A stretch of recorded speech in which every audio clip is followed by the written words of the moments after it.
Aprendendo com o passado. Esse é o tema especial dessa terça-feira abençoada que Deus nos concede como um presente do céu, onde podemos meditar na preciosidade da sua palavra. Querido, certa vez perguntei a um professor a quem eu estimava muito, quando ainda cursava o ensino médio aqui na cidade de Manaus. Eu perguntei a ele por que estudamos história.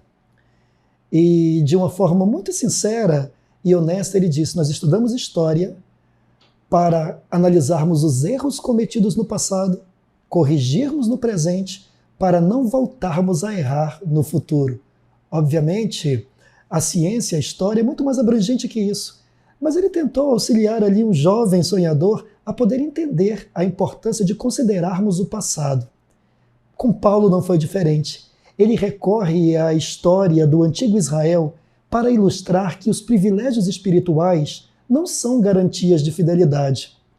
Paulo também nos ensina que as vitórias do passado, infelizmente, não asseguram um sucesso no futuro.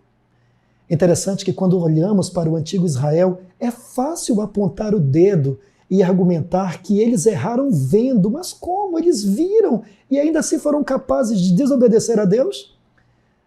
Israel de fato errou vendo, mas não podemos esquecer que nós hoje podemos errar sabendo, pois a autoconfiança espiritual ela pode sabotar até os crentes mais fortes, como Paulo orienta em seus escritos. É verdade, nossos primeiros pais eles foram testemunhas oculares dos grandes feitos de Deus.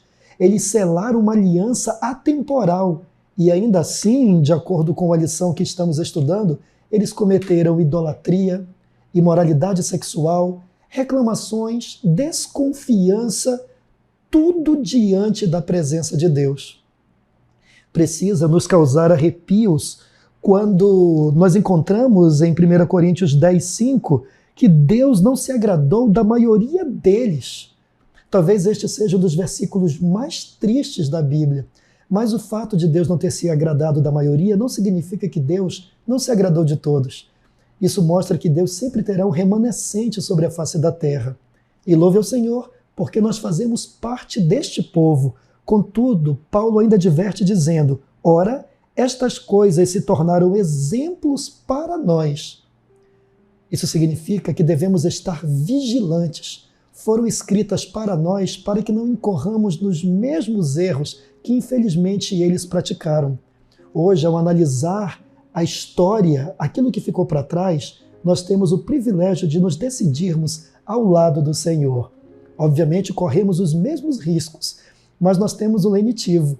Em 1 Coríntios 10:13, nós encontramos que não nos sobreveio tentação que não fosse humana, mas fiel é Deus, e não permitirá que sejamos tentados além das nossas forças. E junto com a provação, nos diz a Bíblia, Ele nos concede poder de sorte que possamos suportar e vencer.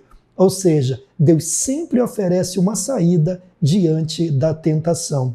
Por que não buscarmos ao Senhor? Eu não sei qual tipo de dificuldade você tem a vencer.